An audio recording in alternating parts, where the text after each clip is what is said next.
Hello everybody, welcome back to the channel. I have an amazing video for you guys today. Here's an article from realtor.com. You're not gonna wanna miss this.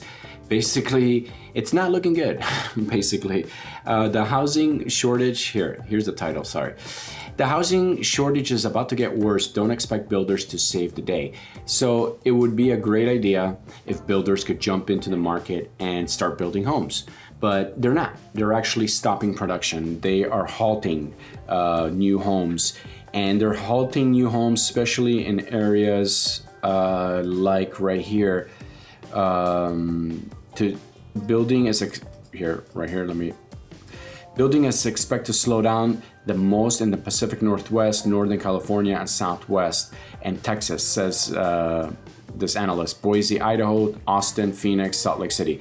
So these are these are areas that definitely jumped in price, and now we're seeing kind of a big pullback on price. Why are builders stopping, right? Why are builders not going to save the day? Well, basically because of inflation. Because the house prices, basically the land is becoming more expensive. And as you can see, if we jump into the Redfin weekly housing market data, you could see this is the median sale price chart. This is 2019 on the blue, black is 2022, orange is 2021, red is 2020. And as you can see, we're like basically at an all-time high. We just hit the peak and now we're starting to slide down. So why, you know, with the rates going up, right, is basically pricing out more buyers out of the potential buyers out of the market. So, you know, if we jump back into the article real quick, you know, these builders don't want to take that chance. Another thing that's happening is inflation. I keep saying inflation. Why do I keep saying inflation? Because everything is becoming more expensive. What does that mean? That means that the nails that they're going to use to hammer the wood is becoming more expensive. The trucks, the gas, the food, you know, just living, it's becoming more expensive. The wages are becoming more and more. You know, people are quitting and saying, you want me to work? You're gonna pay me more because I can't afford to live with the wages that you've been paying me. So what happens is everything stays more expensive, right? So builders are saying, man, if it's gonna cost me this much money to build a house with the land being that expensive, I'm gonna lose money. I'm gonna go out of business, right? And they don't wanna do that. They're in it to make money. So that is basically the equation right there, right? So here's the problem, is that when a lot of young people, I think when they think about inflation, they think, oh, big deal, just, you know, lower it, right? Lower it, you know, just whatever. But inflation, a lot of the older people that are watching this video know that you can't just lower it. You can't hit a switch. It has to happen naturally, and it doesn't happen very quickly. It takes years for it to really come down. And the process of inflation coming down is basically shrinking the economy. Now just think about that for a second. What happens in a shrinking economy? You have layoffs, you have businesses going under, you have crashes, you have stock market crashes, you have, you know, rates going up, you make less money. So we are going to have to see that in order to bring down inflation. And that kind of stuff doesn't necessarily happen overnight. Now here's my prediction, okay? And now again, this is just my prediction, this is my personal opinion. But my prediction as a whole is that we're probably gonna see a GDP growth slowdown, okay? Now I know that inflation didn't go up, it stabilized in the last round, which has just happened like this week. But what that really means is we saw gas prices come down, right? So that could have affected the inflation rising. But what we're gonna eventually see is that the next GDP report comes out, when it comes out for the third quarter, it's gonna show that our GDP slowed down, right?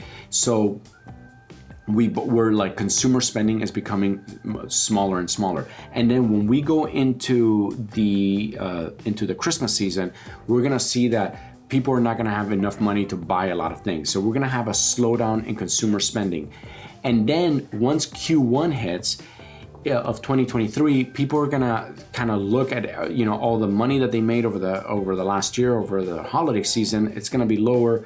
the sales reports are going to come out. It's not going to be good. Then that's when we're going to see the stock market start to crash, right?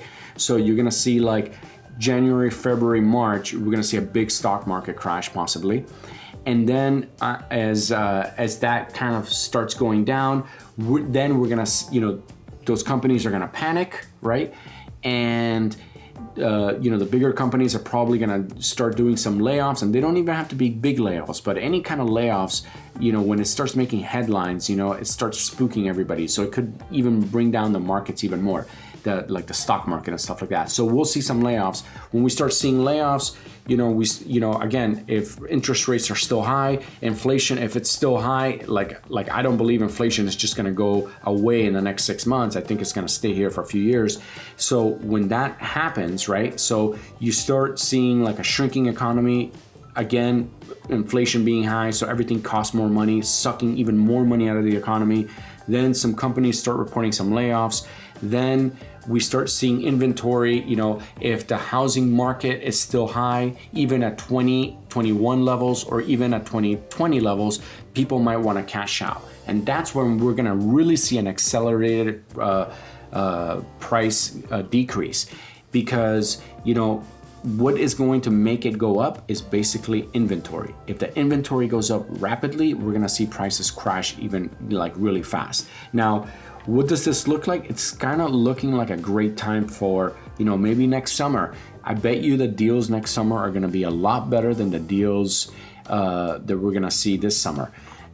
So I definitely, because look how high we are as in general. So I would say that maybe we'll catch our breath in the summer as sales and home prices always like to go up. So that will kind of slow things down, and my hopefully things could get better next year, like the next Christmas season. And once we hit 2024, things are kind of getting back to normal. That's kind of how I'm seeing it. It could take a little bit more, right? We could be in the dumps for even longer.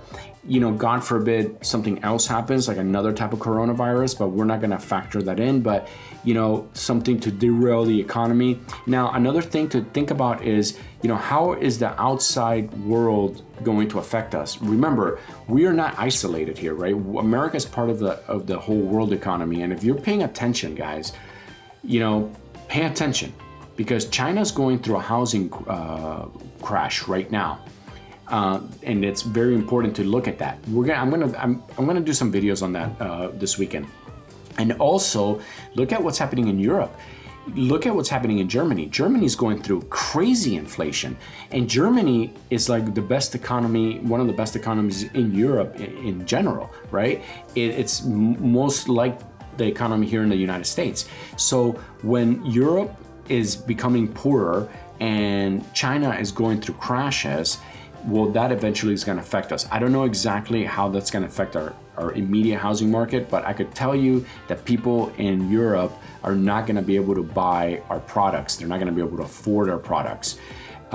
So that, like, it's easy for us to buy products from Europe and from China because they're having inflation and the dollar's strong, but at the same time, they're not gonna be able to buy things from us, because buying things from us will be really, really expensive, especially when they have to change their money into American money. Now, when you think about GDPs of different continents, like Europe is a heavy hitter. Like they're a big block. They consume a lot. So when we can't sell our products to Europe because they can't afford it, you got to see how that's going to shift, our manufacturing here.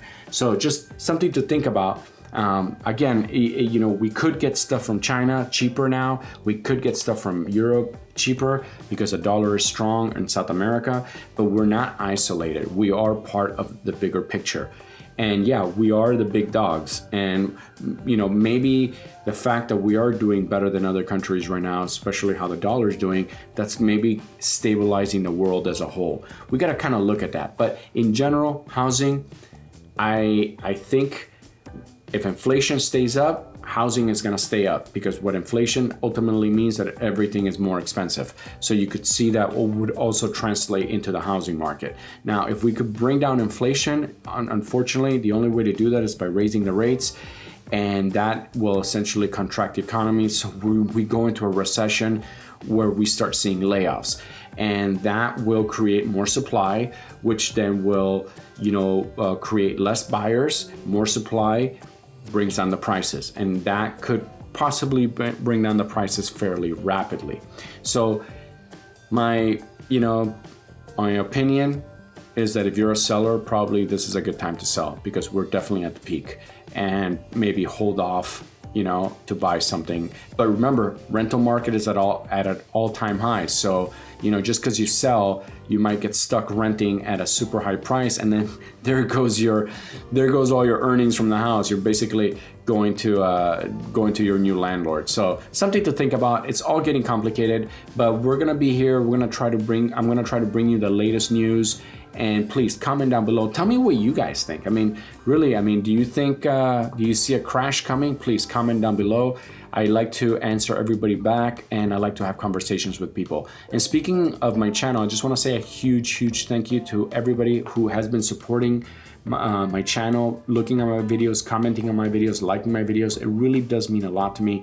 Thank you guys so much.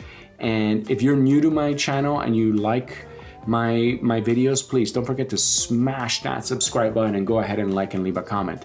Again, thank you guys so much for watching. I love you guys, and I'll see you on the next video.